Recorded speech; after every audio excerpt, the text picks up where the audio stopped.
today, one company might operate across AWS, Azure, Google Cloud, multiple SaaS platforms, hybrid environment.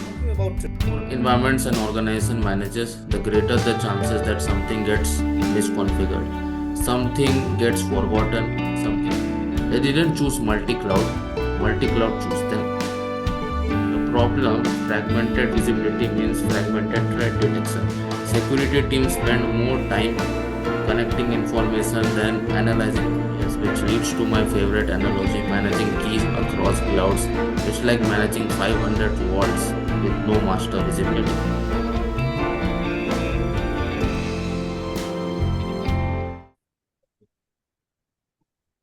Hey everyone, welcome back to SecureDApp. As always, this is your host and host Kunal, and today we are back with a new episode of Quantum Series. With me, I have Rahul again to talk on this particular topic. But we will move further. Before that, let me just introduce myself. I'm Kunal Chowdhury, Assistant Manager Marketing at SecureDApp. And today's topic is very interesting one because I was thinking about this topic since last 4 or 5 months because I have been reading about cloud security. And this topic is on multi-cloud security. And the topic name is multi-cloud security is becoming unmanageable, and to answer this, we have Rahul. So, Rahul, it's an honor to have you here, my friend. And if you can just introduce yourself to our audience. Thank you, Kunal. So I am Rahul Kumar, so product manager of Quantum World. So this is a challenge nearly every enterprise is dealing with right now. So let's see how the organization will love this multi-cloud discussion right now. Absolutely. So, 10 years ago, most organizations had one data centers, one infrastructure team, one security environment. And talking about today, one company might operate across AWS, Azure, Google Cloud, multiple SaaS platforms, hybrid environments, and hundred of other platform application as well. Thousands of cryptographic keys and dozens of security dashboards. So somewhere in the middle of that complexity, security teams are expected to maintain the complete visibility. But here is the problem. More clouds we add, the harder the trust becomes to manage. So, Rahul, let's start with the obvious questions. Why are so many organizations moving to multi-cloud environments? Because 5 years ago, most enterprises were debating whether to move on cloud at all. Now they are running towards the cloud, and now they are running three of them simultaneously, three or more of them simultaneously. Yeah, the shift happened very fast, and the reason makes sense on paper. Companies don't want to depend on a single provider. If AWS goes down, and it has, you want Azure running. If Google Cloud has regional outage, and it has, you want a fallback. That resilience argument is completely valid. But there's another reasons that doesn't get discussed enough. That is internal politics. Can you please elaborate on more, Rahul? Yes, different business units adopt different platforms. The data science team prefers Google Cloud for BigQuery and AI tooling. The enterprise software team runs on Azure because of active directory integration. The startup division picked up AWS 3 years ago and never left. Now the CISO is responsible for all three. They didn't choose multi-cloud choose them. So, if we talk from a business perspective, it sounds smart, but no one actually planned the security architecture around it. Yes, exactly. And that gap between business adoption and security readiness is where most of the risk lives. Absolutely. So, Rahul, let's talk about what actually happens operationally when you are spread across multiple clouds. Because I think a lot of people assume the tooling scales with the environment. Is that correct? Yes, that's a dangerous assumption. Each cloud has its own tools, its own identity, and now an access management system also. Its own logging format, its own alerting structure, its own network security controls, its own key management approach. AWS has IAM, Azure has Entra ID, Google has Cloud IAM. They are all doing the same job, but they speak completely different languages.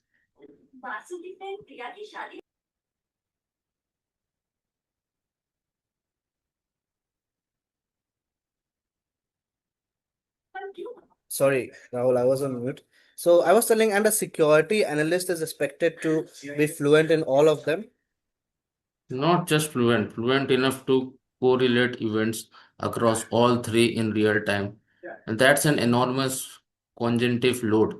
Let me give you a practical example. Okay. An unusual access event happens in your AWS environment. Then an anomalous API calls appears in Azure. Then a suspicious key usage gets logged in GCP. Are those three separate incidents? Or is it all coordinated attack moving laterally across your clouds? Yeah, a security team looking at three separate dashboards might not even connect those dots. Am I right? Yes, exactly. The problem, fragmented visibility means fragmented threat detection. Security teams spend more time connecting information than analyzing threats, and attackers knows that.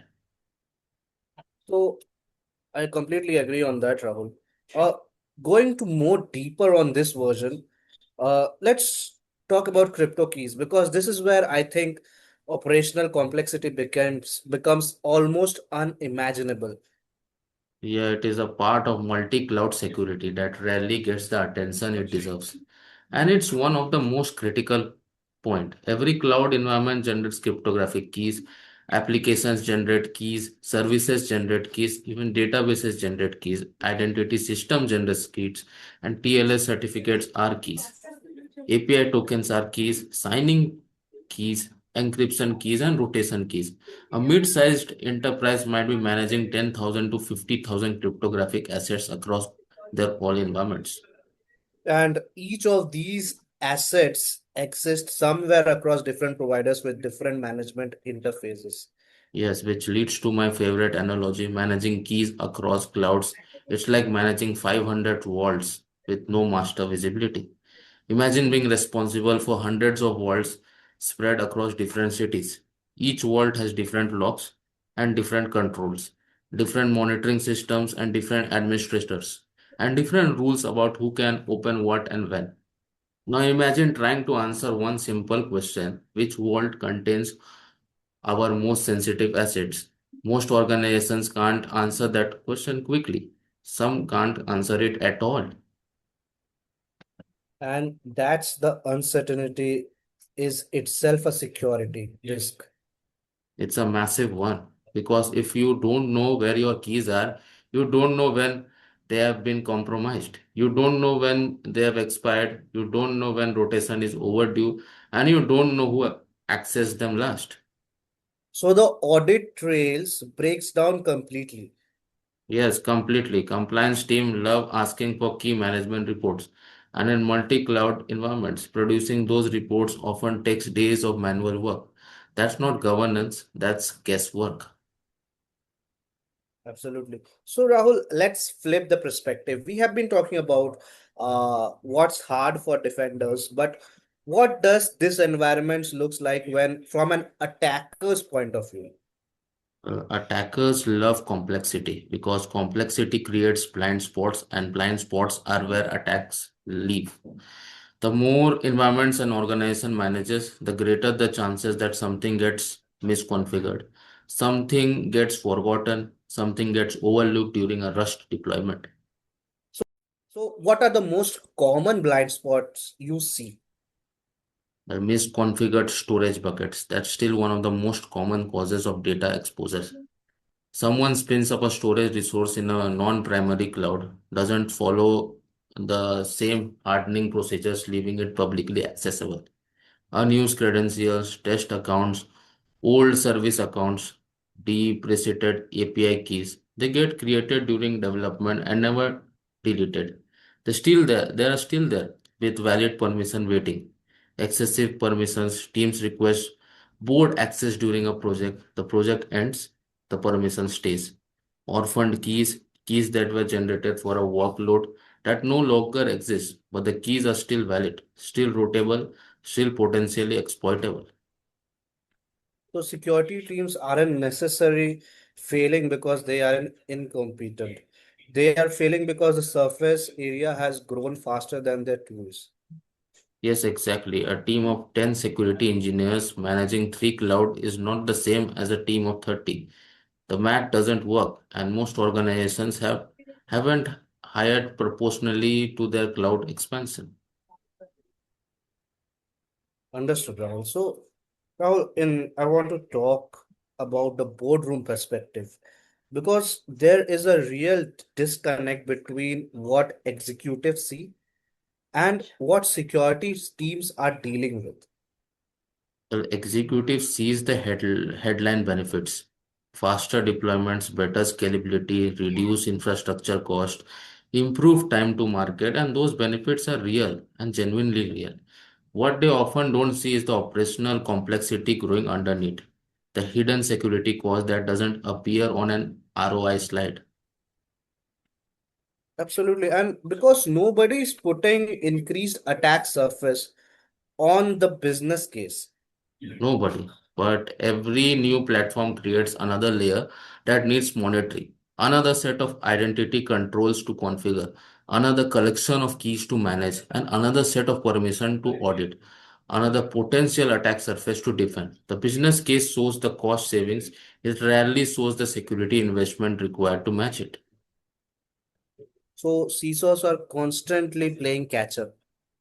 And taking the blame when something goes wrong, even though the environment was expanded without adequate security resourcing. That's executive dilemma. Cloud adoption is driven by business velocity. Security governance is driven by risk management. They move at different speeds, and gap between them is where breaches happen. Absolutely.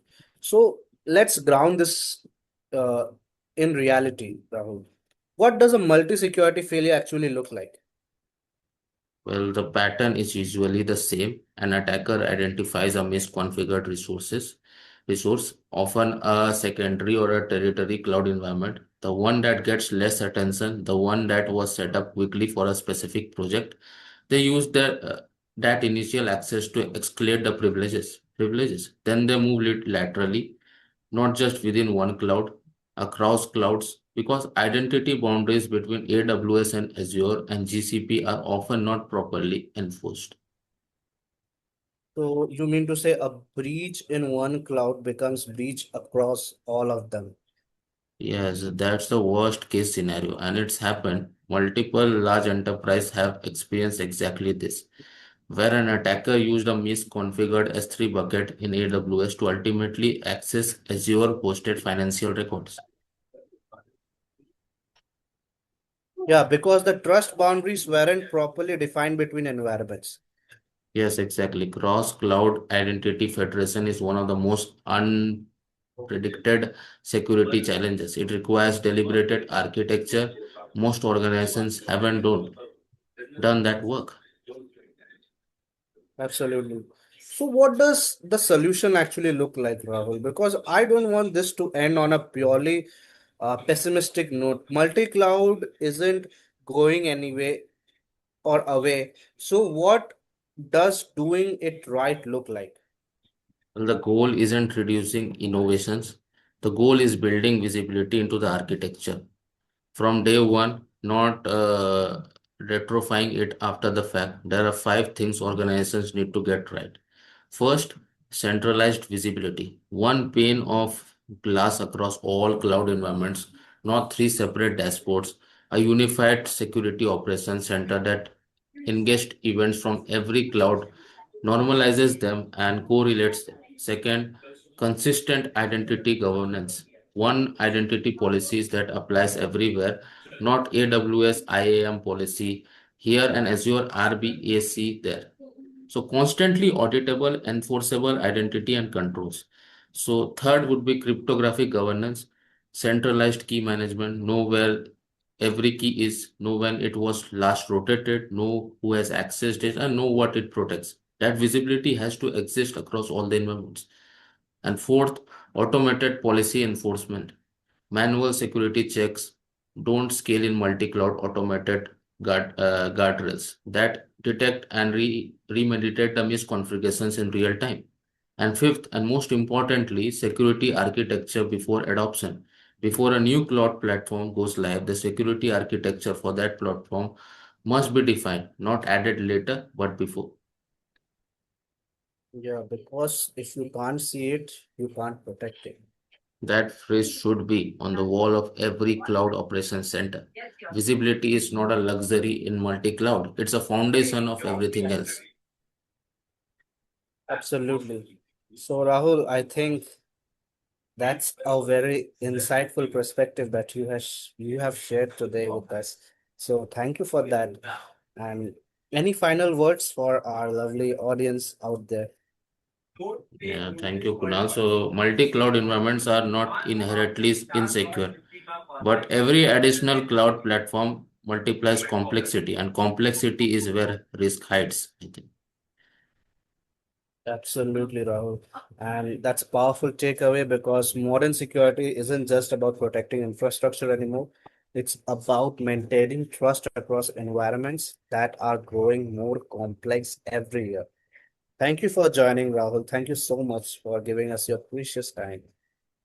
So, Thank you. audience, I hope you like this video. If you're watching till here, I think you might have liked this video. If you did so, please hit the like button, share this video with your friends, families, and colleagues. Subscribe to our YouTube channel, SecureDApp. We will definitely see you next time. But till then, stay safe, stay secure, and as always, I say, stay ahead. Thank you so much, Rahul. Thank you.